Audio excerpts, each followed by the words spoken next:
2024 का वर्ष योगी आदित्यनाथ जी के लिए उतार चढ़ाव का रहा, क्योंकि लोकसभा इलेक्शन में जिस तरीके से लोकसभा की सीटें कम हुई, उसके लिए योगी आदित्यनाथ को गुजरात लावी और दिल्ली लावी समझती है कि योगी जी की असफलता है। लेकिन मेरा मानना है वह संयुक्त रूप से सबकी असफलता थी, गुजरात लावी अमित शाह जी की, क्योंकि जिसको जिसको योगी आदित्यनाथ जी ने कहा था कि इनको टिकट न दिया जाए, और वह लोग लगभग जिन पर उन्होंने क्वेश्चन किया तो सभी इलेक्शन हार गए। तो एक चीफ मिनिस्टर की बातों को न ध्यान देना, उसको गौर न करना, वह हार का सबसे बड़ा कारण है। उसके बाद विधानसभा के उपचुनाव हुआ, उसमें योगी जी का प्रदर्शन काफ़ी अच्छा रहा, लगभग 7 सीटें 9 सीट में 7 सीटें जीते, जिसमें 6 बीजेपी, एक रालोद का राष्ट्रीय लोक दल। तो अब मुद्दे पे आते हैं। उत्तर प्रदेश में लगभग 24 करोड़ जनसंख्या है, जो कई देशों की जनसंख्या के बराबर है, छोटे छोटे देशों की। और उत्तर प्रदेश में एजुकेशन का लेवल बहुत ही ख़राब है। शिक्षा का जो स्तर है उत्तर प्रदेश का बहुत ही अच्छा नहीं है। हमारे यहाँ जो ग्रेजुएट हैं, पोस्ट ग्रेजुएट हैं, उनको इंग्लिश में पीजी पोस्ट ग्रेजुएट लिखना नहीं आता, उनको अपने सब्जेक्ट का नाम नहीं पता, उनको अपने पेपर का नाम नहीं पता। मैं नहीं कह रहा हूँ कि सब ऐसे हैं, लेकिन जो गाँव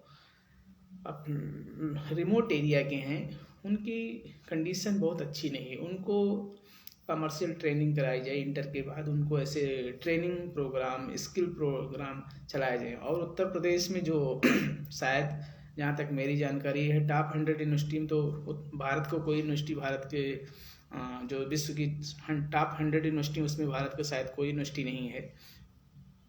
और रही बात 500 यूनिवर्सिटी में, पता नहीं उत्तर प्रदेश की कोई यूनिवर्सिटी तो शायद वो नहीं है। तो जिस प्रदेश में 24 करोड़ लोग रहते हों, उस प्रदेश में एक अच्छा विश्वविद्यालय नहीं, ना टेक्निकल अच्छा विश्वविद्यालय, कानपुर IIT की छोड़ दें तो शायद हमारे पास दिखाने के लिए कुछ नहीं है। सब जो यूनिवर्सिटी हैं सब राम भरोसे चल रहा है। कोई ऐसे जो कॉलेज खोल के सब बैठे हैं, पढ़ाया जा रहा है 5-6 हज़ार रुपये में, आपको पोस्ट ग्रेजुएशन वाले और पढ़ा रहे हैं। तो जो एजुकेशन लेवल है उत्तर प्रदेश का सबसे ख़राब है। मुझे नहीं पता और स्टेट में क्या कंडीशन है, लेकिन मैं उत्तर प्रदेश का हूँ, मुझे उत्तर प्रदेश के बारे में ज़्यादा चिंता है, क्योंकि मैं देखता हूँ लोगों को अपना सब्जेक्ट लिखने में दिक्कत होती है, अपने पेपर का नाम नहीं लिख पाते, और जब ये लोग नौकरी के लिए जाते हैं तो बड़ी दिक्कत होती है। हमें उत्तर प्रदेश में आप हाईवे एक्सप्रेस भी हाईवे बना रहे हैं, बहुत सारा टाई अप कर रहे हैं, बहुत सारा इन्वेस्टमेंट ला रहे हैं, बहुत अच्छी चीज़ है योगी आदित्यनाथ जी, लेकिन आप एजुकेशन के लिए करें। हमारे पास विदेशों से जो अच्छे प्रोफेसर हैं, जो दिल्ली में पढ़ा रहे हैं, जो JNU में पढ़ा रहे हैं, या जो कहीं भी जो क्वालिफाइड प्रोफेसर हैं, लाएँ। इलाहाबाद यूनिवर्सिटी, BHU यूनिवर्सिटी जो है, इन सब यूनिवर्सिटी में। लेकिन हमें 24 करोड़ जनसंख्या के लिए गिनी चुनी 4-5 यूनिवर्सिटी है, अलीगढ़ मुस्लिम विश्वविद्यालय, इलाहाबाद विश्वविद्यालय और BHU के अलावा हमारे पास कुछ खास दिखाने को नहीं है। तो इतने बड़े प्रदेश के लिए, इतनी बड़ी क्राउड के लिए कम से कम 10 से 15 बेहतरीन विश्वविद्यालय चाहिए, और लगभग हर ज़िले में एक टॉप कॉलेज चाहिए, साइंस का, मेडिकल का और ट्रेनिंग का। खासकर जो मान लीजिए ग्रेजुएशन नहीं करना चाहते, उनको ट्रेनिंग दीजिए, उनको स्किल दीजिए कि वो अपने जीवन में कुछ ऐसा सीखें जिससे अपने जीवन में आगे चलकर कंप्यूटर एप्लीकेशन के बहुत सारे हैं, मोबाइल के इनपुट हैं, उनको अगर हम सिखाएं, ट्रेनिंग दें, तो लोग उनके जो अर्निंग है वो भी बढ़ेगी, उत्तर प्रदेश की जो रेमिटेंस है वो भी बढ़ेगा, इनकम बढ़ेगी, पर कैपिटा इनकम बढ़ेगी, तो इससे एक्सपेंडिचर बढ़ेगा, उससे मार्केट बढ़ेगी, डिमांड बढ़ेगी तो प्रोडक्शन बढ़ेगा तो टोटल उत्तर प्रदेश की जो ग्रोथ है वो बढ़ेगा।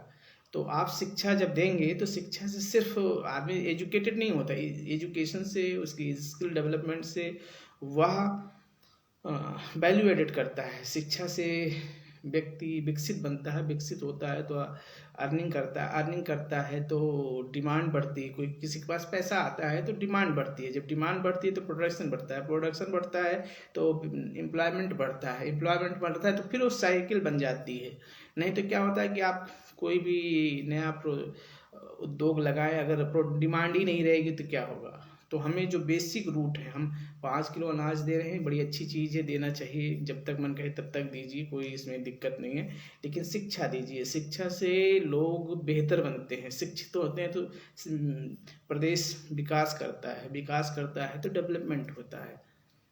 तो योगी जी बहुत अच्छा काम कर रहे हैं, और क्योंकि कानून व्यवस्था अच्छी है, लेकिन अभी और काम करना बाकी है, क्योंकि बहुत सारे भू माफिया तो मिट्टी मिट्टी में मिल गए हैं, लेकिन अभी भी बहुत सारे माफिया हैं जो समय के फिराक में हैं। समय बदलेगा, उनका समय आएगा, वो सोच रहे हैं अच्छे दिन, उनका अच्छा दिन आएगा, लेकिन हमें कानून का राज स्थापित करते हुए प्रदेश को विकसित करने के लिए हमें शिक्षा के क्षेत्र में बहुत सारा काम करना है। खास कर हाई जो एजुकेशन है, जो इंटरमीडिएट एजुकेशन है, जो ग्रेजुएशन लेवल जो हमारे काम है, वो हमें बहुत ज़रूरी है, हमें करना पड़ेगा। क्योंकि हम ग्रेजुएट हो जाते हैं, उनको अपने सब्जेक्ट का नाम नहीं पता, ऐसे ग्रेजुएशन से क्या मतलब। हम ऐसा प्रोग्राम, उनको इंटर ही पढ़ाएं, लेकिन कम से कम जो इंटर पास हों तो उनके पास इंटर का कॉन्फिडेंस हो। हम ग्रेजुएट हो जाते हैं, हमारे पास कॉन्फिडेंस ही नहीं है। तो शायद अगर मेरी बात आदित्यनाथ जी के पास पहुंचेगी, या मैं ईमेल भी कर दूंगा, लेकिन एजुकेशन का जो स्तर है उत्तर प्रदेश का शायद अच्छा नहीं है। हमारे पास एक मतलब टॉप 100 यूनिवर्सिटी में हमारे उत्तर प्रदेश का कोई नाम ही नहीं है। हम 1 ट्रिलियन की अर्थव्यवस्था की चर्चा जोर जोर से कर रहे हैं, तो क्या हम, भारत सरकार कभी ये नहीं कहती कि हम, वो कहती है हम तीसरी अर्थव्यवस्था बन जाएंगे, पांचवी बन गए हैं, कभी ये कहें कि हमारे पास टॉप जो 100 विश्वविद्यालय हैं, जो विश्व के लेवल पर, वर्ल्ड लेवल पे होंगे, उसमें से टॉप 10 टॉप 5 हमारे 1 होंगे, हमारे 2 होंगे। कभी सरकार ऐसा कुछ नहीं कहती, क्योंकि हम सरकार से ऐसा एक्सपेक्ट ही नहीं करते। हम सरकार से एक्सपेक्ट करते हैं कि हमें 5 किलो राशन दे, आयुष्मान हेल्थ कार्ड दे, सरकार दे रही है, वृद्धा पेंशन दे रही है। आप उससे जब आप लॉलीपॉप मांगेंगे देगी, आपको शिक्षा चाहिए, शिक्षा से डेवलपमेंट होता है। एजुकेशन अगर आपके पास है तो आप सब कुछ कर सकते हैं, नहीं तो 5 किलो अनाज अगर 2 दिन नहीं खाएंगे तो मर नहीं जाएंगे, लेकिन अगर आप शिक्षित हो गए तो जीवन बदल सकते हैं। मनमोहन सिंह जी शिक्षित थे, एपीजे अब्दुल कलाम शिक्षित थे, कहाँ से मनमोहन सिंह, कहाँ से एपीजे साहब आते हैं, और पूरे देश में नहीं पूरे विश्व में उनका नाम है। तो देश को शिक्षित करें, साक्षर तो हैं इतना।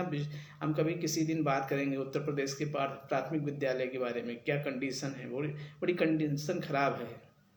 यहाँ पैसा तो लगाया जा रहा है, लेकिन कोई रिजल्ट, आउटपुट जो है, इनपुट तो बहुत सारा है, पैसा एक बहुत सारा ह्यूज अमाउंट इसमें खर्चा किया जा रहा है, लेकिन एजुकेशन पे जो हमारा आउटपुट है, रिजल्ट है, वो जो एक्सपेक्टेड है वो नहीं पूरा हो पा रहा है। तो education of Uttar Pradesh is not good, हम एकदम नहीं कह रहे हैं, लेकिन इसमें बहुत सारा काम करना है। क्योंकि आप एक्सप्रेस वे हाईवे बनाइए, बहुत बड़ा है, उद्योग लगेगा, सब कुछ होगा, लेकिन जब उत्तर प्रदेश की जनता शिक्षित होगी, जब उनके पास हर जिले में ना ही सही तो 2-3 जिले को मिला के बेहतरीन विश्वविद्यालय हो, क्योंकि हर जिले की लगभग जो जनसंख्या 20 लाख 25 लाख के आसपास है, और इतने बड़ी जनसंख्या के लिए आपके पास कोई अच्छा कॉलेज नहीं है। हमारे सुल्तानपुर, अमेठी, प्रतापगढ़, रायबरेली को मिलाने तो कोई बेहतरीन कॉलेज नहीं है। यूनिवर्सिटी तो छोड़ दीजिए, इलाहाबाद यूनिवर्सिटी के अलावा कोई यूनिवर्सिटी नहीं है, बीएचयू इलाहाबाद। तो आप सब कुछ करिए, लेकिन शिक्षा के लिए एक बेहतर कुछ बहुत बड़ा इन्वेस्ट करने की ज़रूरत है।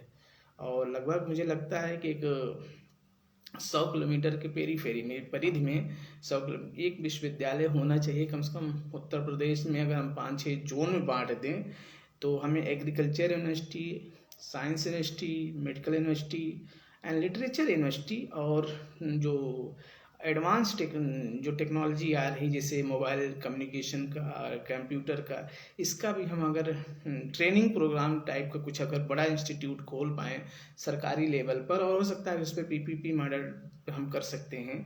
अगर ऐसा कुछ हो तो कंडीशन बदल सकती है। क्योंकि आप रोड्स, मकान बना देंगे ठीक है, लेकिन अगर एजुकेशन दे दिया तो अपना खुद का मकान बनाएगा, खुद की फैमिली को रन करेगा, तो वो ज़्यादा बेहतर है। और नहीं तो हम लड़ते रहें और 5 किलो अनाज लेते रहें। शुभ रात्रि। Thank you.